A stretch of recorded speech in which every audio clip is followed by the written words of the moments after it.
Hello everyone, this is Sohel Rana, tour master BD YouTube চ্যানেলে আপনাদের সবাইকে স্বাগত জানাচ্ছি। বন্ধুরা, আমাদের আজকের এই পর্বে আমরা এমন কিছু বিষয়গুলি নিয়ে হাজির হয়েছি যা আপনার ভ্রমণকে 30 থেকে 40% কম খরচে সম্পন্ন করতে সাহায্য করবে। তো বন্ধুরা, মূল আলোচনায় যাওয়ার পূর্বে যারা আমাদের চ্যানেলে আজকেই প্রথম, তাদের উদ্দেশ্যে বলছি, please hit the subscribe button and don't forget to press the bell icon. And যারা আমাদের চ্যানেলে অলরেডি সাবস্ক্রাইব করেছেন এবং আমাদের চ্যানেলের সাথে আছেন, তাদের উদ্দেশ্যে বলছি অনেক অনেক সালাম।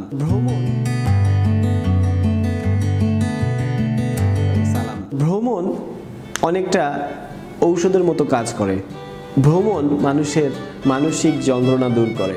ভ্রমণ মানুষকে দিতে পারে অনাবিল শান্তি। সো এই ভ্রমণকে কে না ভালোবাসে? প্রত্যেকটা মানুষই ভ্রমণ করতে ভালোবাসে, ঘুরতে যেতে পছন্দ করে। কিন্তু বিপত্তি হয়ে দাঁড়ায় যখন পকেটের টাকা ব্যয় হয়ে যায়। কিছু কৌশল অবলম্বন করলে খুব সহজেই আপনার ভ্রমণকে আরও কম খরচে স্বাচ্ছন্দ্যপূর্ণভাবে আপনি আমার ভ্রমণকে সম্পন্ন করতে পারেন। আর এমনই কিছু টিপসের মধ্যে আমি প্রায় 10টি টিপস নিয়ে হাজির হয়েছি, যে সকল টিপস আপনার ভ্রমণকে 30 থেকে 40% কমে সম্পন্ন করতে সাহায্য করবে। আমাদের প্রথম যে টিপস রয়েছে তা হলো দলীয়ভাবে ভ্রমণ করা। দলীয়ভাবে ভ্রমণ করলে আপনার ভ্রমণটা যেমন অত্যন্ত আনন্দদায়ক হবে, সেই সাথে আপনার ভ্রমণের কস্টিং অনেকটাই কমে যাবে। ধরুন আপনি সাজেক ভ্যালি ভ্রমণ করতে যাচ্ছেন, বা নাফাকুম ভ্রমণ করতে যাচ্ছেন, বা সিলেটের লালাখাল ভ্রমণ করতে যাচ্ছেন। সো এই সব জায়গাতে ভ্রমণ করতে গেলে প্রথমে আমি যদি সাজেক ভ্যালির কথা বলি, আপনাকে খাগড়াছড়ি পৌঁছানোর পরে ওখান থেকে চাঁদের গাড়ি ভাড়া করতে হবে। একটা গাড়ি ভাড়া যদি 2 দিনের জন্য চিন্তা করেন, তাহলে ভাড়া পড়বে প্রায় 10 থেকে 12 হাজার টাকা।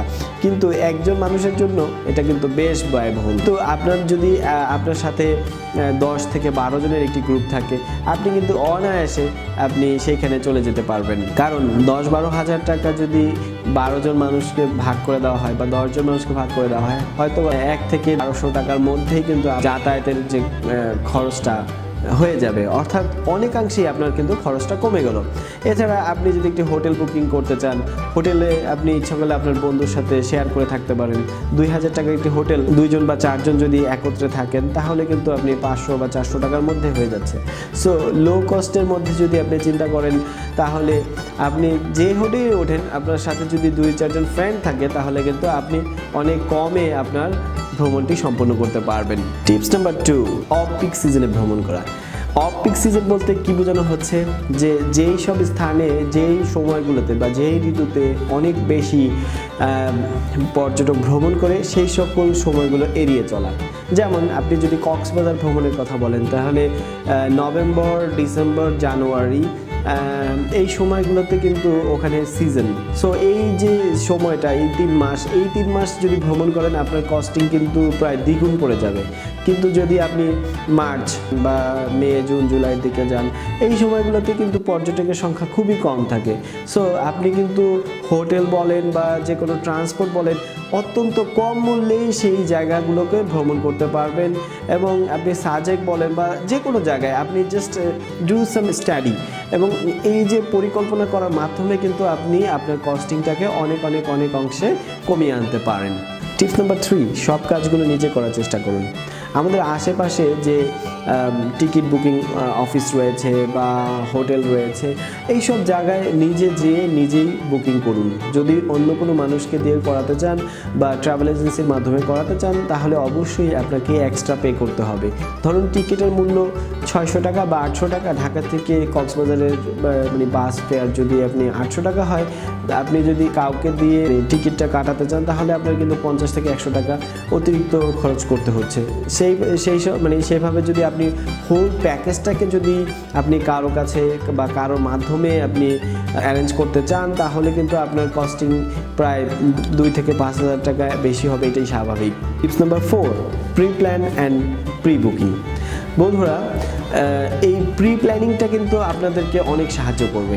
যে কোনো জিনিস, যেমন আপনি যদি প্লেন ফেয়ার এর কথা চিন্তা করেন, আপনি যদি অনেক আগে থেকে পরিকল্পনা করেন এবং সেই অনুযায়ী বুকিং দিয়ে থাকেন, তাহলে আপনার প্লেন ফেয়ার অনেক অনেক কমে পেয়ে যাবেন। টিপস নাম্বার 6, শুকনো খাবার পানীয় সঙ্গে রাখুন।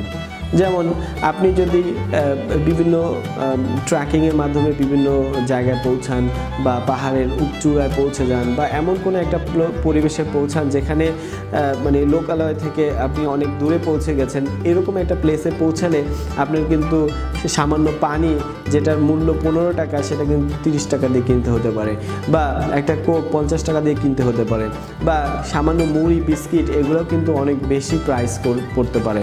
সো বন্ধুরা, যারা লো কস্টের কথা চিন্তা করছেন, কমে ভ্রমণ করার চিন্তা করছেন, আমি সাজেস্ট করতেছি যে আপনারা এই সকল শুকনো খাবার কিছু সঙ্গে রাখেন। সামান্য কিছু খেতে হলে আপনি কেন অতিরিক্ত খরচ করবেন। টিপস নাম্বার 7 হলো ব্যাকপ্যাকার্স হয়ে যেতে পারেন। ব্যাকপ্যাকার্স বলতে কি বোঝানো হচ্ছে যে আপনি আপনার প্রয়োজনীয় অতিরিক্ত জিনিসপত্রগুলোকে আপনি বাদ দেন। আপনি আপনার পিছনের ব্যাকপ্যাকের মধ্যে যে যাবে একটা জামা একটা প্যান্ট মানে কিছু মানে অর্থাৎ এখানে বলতে বোঝানো হয়েছে যে যত কম নিয়ে পারা যায়, অর্থাৎ আপনি নিজের পোশাক আশাকগুলো নিজেই ক্যারি করতেছেন। এবং এই ধরনের ব্যাকপ্যাকার্সদের জন্য কিন্তু বিভিন্ন জায়গায় কম মূল্যে রিসোর্ট, কম মূল্যে হোটেল রুম রয়েছে এবং আপনি তাদের সাথে যোগাযোগ করতে পারেন। দেখবেন যে আপনি আরও কম মূল্যে আপনি কিন্তু রিসোর্টগুলো পেয়ে যাবেন, কম মূল্যে থাকতে পারবেন এবং কম মূল্যে নানা ধরনের ট্রান্সপোর্টও পেয়ে যাবেন। সো ব্যাকপ্যাকার্স হয়ে যেতে পারেন। আর টিপস নাম্বার 8, এক্সপ্লোরার এর মনোভাব সৃষ্টি করুন। একটু ঘুরে দেখুন, একটু আশেপাশের জিনিসগুলো যাচাই করে দেখুন। ধরুন পাশাপাশি কয়েকটি বাসের কাউন্টার রয়েছে, আপনি যে একটা বাস থেকে আপনি বাস কাউন্টার থেকে একটা টিকিট কিনে ফেললেন, এটা কিন্তু একটা ভালো অভ্যাস না, কারণ এতে আপনার কিন্তু অ্যাক্সেস পে করতে হতে পারে। সো বন্ধুরা, যদি আশেপাশে 2-4টা হোটেল থাকে, আপনি জাস্ট ঘুরে ঘুরে দেখুন কোনটা একটু কম মূল্যে ভালো সেবা পেতে পারেন, একটু দেখে তারপরে আপনি আপনার হোটেল বুক করুন। সেমভাবে আপনি যদি কিছু কিনতে চান, একটু ভালো করে দেখে শুনে তারপরে কিনুন, এক্সপ্লোর করুন, আগে ঘুরে ফিরে দেখুন, তারপরে আপনি ডিসাইড করুন যে কোনটা করবেন বা কোনটা করবেন না। এরপরে টিপস নাম্বার 9, এবং এই টিপস নাম্বার 9-এ আমি যেটা বলতে চাচ্ছি সেটা হলো একটু দরদাম করে কোনো কিছু নেওয়ার চেষ্টা করুন। এতে কিন্তু আপনার যে কস্টিংটা অনেকাংশেই কমে যেতে পারে। সো বন্ধুরা, টিপস নাম্বার 10 এবং এই টিপস নাম্বার 10-এর মাধ্যমে আমরা আমাদের আজকে এই ভিডিও শেষ করব। বন্ধুরা, টিপস নাম্বার 10 হলো রাত্রে ভ্রমণ করা। যদি আপনি ঢাকা থেকে কক্সবাজারের উদ্দেশ্যে রওনা দেন বা সাজেকের উদ্দেশ্যে রওনা দেন, আমি সাজেস্ট করবো যে ডে কোর্সে না যেয়ে নাইট কোর্সে যান। এতে করে আপনার কয়টা সুবিধা হলো দেখুন, যে আপনি যেই দিন ভ্রমণ করবেন সেই দিন রাতে আপনি এখান থেকে রওনা দিলেন, আপনি সারাদিন কাজকর্ম করে তারপর কিন্তু রওনা দিতে পারেন, এতে একটা দিন বেঁচে গেল। দ্বিতীয়ত, আপনি রাতে বাসে ঘুমাতে চলে গেলেন, পরদিন সকালে যে আপনি কিন্তু সারাদিন একটা হোটেল বুক করে সারাদিন কিন্তু আপনি ঘুরে বেড়াতে পারছেন।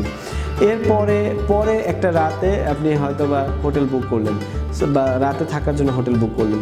এই ক্ষেত্রে আপনার যাওয়ার জন্য একটা রাত, আসার জন্য একটা রাত, এর জন্য কিন্তু হোটেল লাগছে না।